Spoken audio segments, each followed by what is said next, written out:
Olá, meus irmãos, eu sou Norberto Peixoto, mais uma vez falando do grupo de Umbanda Triângulo da Fraternidade. Vamos retomar as nossas videoaulas do estudo sistematizado da Umbanda. Hoje nós vamos falar sobre o trânsito dos orixás na Umbanda, ou nas Umbandas. Um tema polêmico ainda, que suscita por vezes dúvidas, né?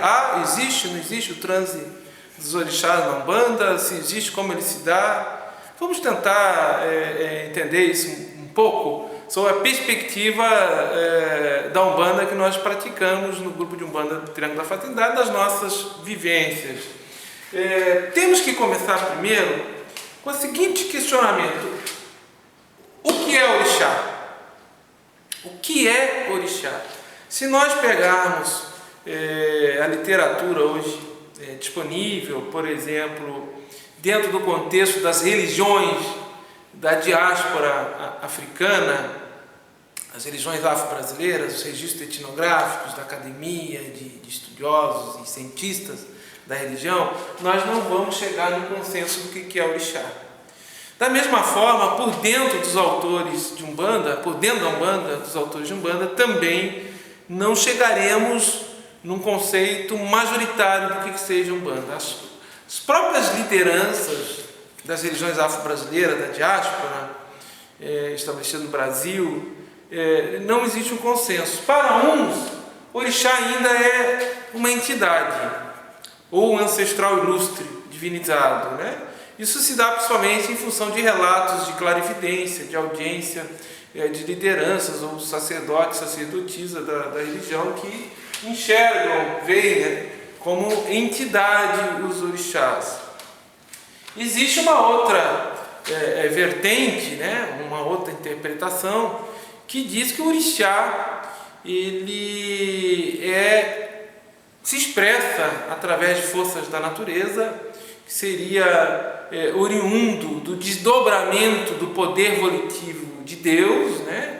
E que a partir daí toda a vida foi construída, né? Foi criada, toda a existência no cosmos, e que o orixá se manifesta no inconsciente. Cada um de nós tem uma partícula, uma essência primeva, interna nossa, que é afim, como se fosse um pedacinho do orixá maior que está no cosmos. Nós vamos interpretar isso, que para nós o orixá ele é sim uma força da natureza, ele é o poder volitivo de Deus que se desdobra, né, se reúne por atributos, certos atributos por cada orixá, e acima, né, o poder maior, né, divino do Criador, o poder de vontade, o poder volitivo do Criador, e os orixás abaixo como se fossem representantes, digamos assim. Mas para nós o orixá não se individualiza, o orixá não é um espírito, ele não é uma entidade. Vamos pegar bem esse conceito, ok? Então, como o orixá se manifesta? Se nós temos em nós esta potencialidade divina em estado de germinação, o orixá se manifesta o tempo todo, através da nossa intuição, através das nossas aptidões, dos nossos dons, né? Da essência daquilo que nós somos. Então o orixá não se manifesta só no transe, ele se manifesta no dia a dia, na nossa existência humana, quer nós aceitemos ou não. O nosso foco do nosso vídeo é o transe, é o que a gente vivencia nas quatro paredes internas dentro do terreiro. Então, partindo do pressuposto que o orixá, e nós entendemos que sim, que o orixá se manifesta no transe, nos estados alterados de consciência, alterados superiores de consciência, nos ritos de Umbanda, nós temos que entender bem e caracterizar o seguinte: o transe hoje, 2016, se dá preponderantemente, eu diria 99,99%, ele se dá o transe sem a inconsciência. Isso é crucial para nós entendermos a nossa conceituação e o desenvolvimento que nós vamos defender aqui. Ele se dá sem a inconsciência, diferente dos idos de 1900, final de 1800, século retrasado, século passado, onde surgiu os cultos afro-brasileiros e a Umbanda, onde a inconsciência preponderava, ou seja, o transe era com a inconsciência, e hoje é sem inconsciência. Vamos fazer esse recorte, certo? Então, da onde nós tiramos essa conclusão? Não é só da nossa vivência interna, é de experiência de vida, do diálogo interreligioso com outras lideranças, né? Das religiões afro-brasileiras e Umbanda, da observação ao longo dos anos do desenvolvimento da educação, dos trabalhos de educação e desenvolvimento mediúnico, né, no terreiro, e nós fomos concluindo isso aqui cada vez com mais assertividade, com mais confiança no que nós estamos afirmando. Mas como é que se dá esse transe? Como o orixá se manifesta? Se o orixá não é uma entidade, não é um espírito, então é uma manifestação anímica, mas pode ser anímica mediúnica. Toda manifestação mediúnica, ela tem um componente de animismo no sentido que o transe é com consciência. Não existe mais o transe com a inconsciência. O transe é consciente. Então nós temos estados alterados superiores de consciência que se manifestam no transe. Então, vamos recapitular aqui, nós já falamos de alguma outra forma em outros vídeos, mas vamos fazer um recorte aqui para entender como é que o orixá está em nós. Nós temos uma essência divina, uma partícula, um pedacinho do orixá dentro da nossa cabeça. Faz de conta que ele mora dentro da nossa cabeça, um pedacinho, uma essência do orixá. Essa centelha, essa essência primeira, essa centelha, ela tem estado latente de germinação, poder genitor divino, é oriundo do poder genitor divino. Então nós, como fomos criados, nos individualizamos dessa protoforma genitora, ou para os espíritas, o fluido cósmico universal, mas fluido esse que adota uma determinada especificidade que nós podemos classificar como protoforma genitora, aquilo que o Pai Mate Silva da Umbanda Esotérica falava, berçário dos espíritos, é onde nós nos individualizamos, ou seja, onde nós nos desprendemos desse todo, um pedacinho dessa protoforma genitora, no processo de individualização, de gênese espiritual, processo esse de individualização que ele vem até a gente adquirir consciência. Inicialmente nós somos seres inconscientes, nós não temos consciência de nós mesmos. Então, nós temos em nós esse pedacinho dessa protoforma divina e um orixá, padrinho ou madrinha, porque o orixá ele é pai e mãe, assim como o Odutumaré, o Deus Olorum é pai e mãe.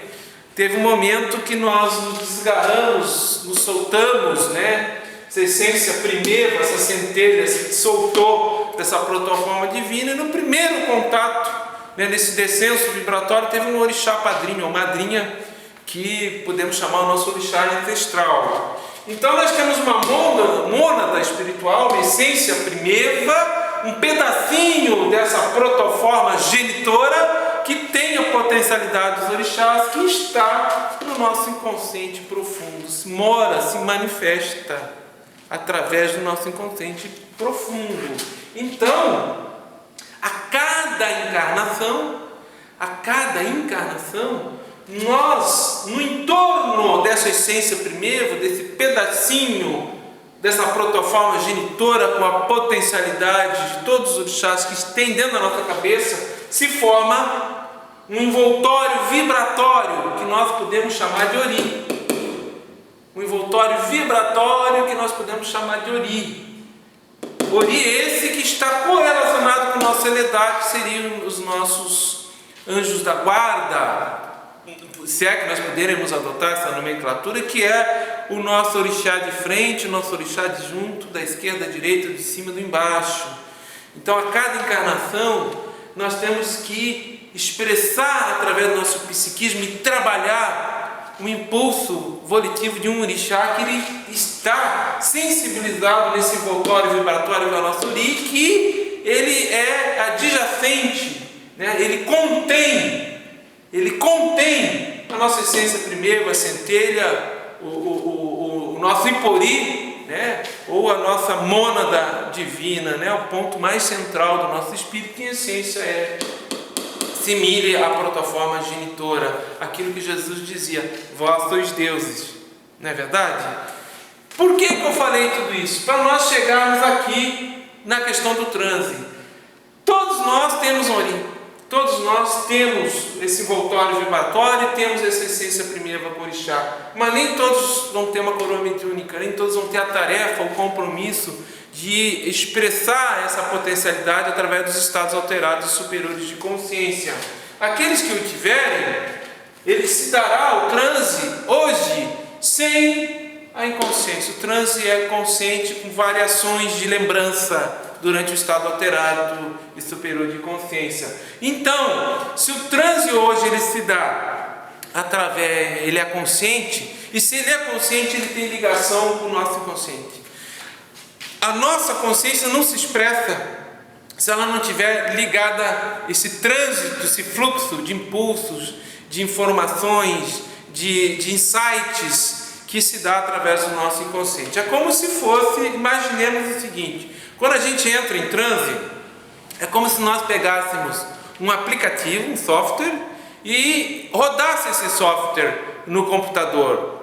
Quando esse software roda, ele tem várias informações, ele é a nossa consciência, mas ele roda em cima de um sistema operacional que está mais embaixo. Ele precisa de um sistema operacional. Esse sistema operacional, digamos, a grosso modo, seria o nosso inconsciente. Então, fechando esse vídeo, quando um guia, um espírito, uma entidade que é uma consciência individualizada como nós somos, só que está no estado extracorpóreo, ele não está encarnado, que ele se aproxima, ele envolve um médium, ele se expressa, se manifesta através do transe na Umbanda, ele está acostado, ele está ladeando, ele está ombro a ombro com a manifestação do orixá, que vem do inconsciente. Por isso que o caboclo de Xangô, o caboclo de Ogum, a entidade, as falangeiras de Oxum, ou de Ansan, ou de Iemanjá, e não todo e qualquer manifestação de transe na Umbanda, ela está ancorada no orixá, e que por sua vez, antes dele ser mediúnico, é anímico. Agora, o que muda é a forma que isso se expressa. A Umbanda tem uma maneira peculiar, né, de expressar, de exteriorizar essa manifestação, diferente das religiões da diáspora, no seu movimento rítmico ou corporal, ou de elementos de rito, mas basicamente, a manifestação, o trânsito dessa manifestação do inconsciente para o consciente e o estado alterado de consciência. Então, nós entendemos sim que o orixá se manifesta através do transe na Umbanda. Por vezes essa manifestação é anímica, porque quem tem clarividência sabe disso. O falangeiro está distante, ele não envolveu, ele não se aproximou, ele não acoplou no corpo astral do médium, e o médium está lá manifestando uma Iemanjá, uma Oxum, manifestando, né, um Baloaê, um Mulu, uma Nanã. O que eu quero dizer com isso? Que a manifestação são atributos divinos que nós estamos trabalhando, e nós que estamos impulsionando a nos reaproximarmos com esta protoforma genitora, com essa essência divina, com essa essência primitiva, essa centelha que está adormecida dentro de nós. O tema é um pouquinho polêmico, às vezes difícil da gente se fazer entender, mas a nossa opinião é que sim, na Umbanda existe a manifestação dos orixás, e nós estamos reinterpretando isso, reconfigurando, porque num determinado momento existem partes da Umbanda, digamos assim, que entende que é impossível o orixá se manifestar. O impossível de fora para dentro, Você não vai pegar toda essa protoforma cósmica, né? Todo esse poder volitivo divino que se intitula um orixá, por exemplo.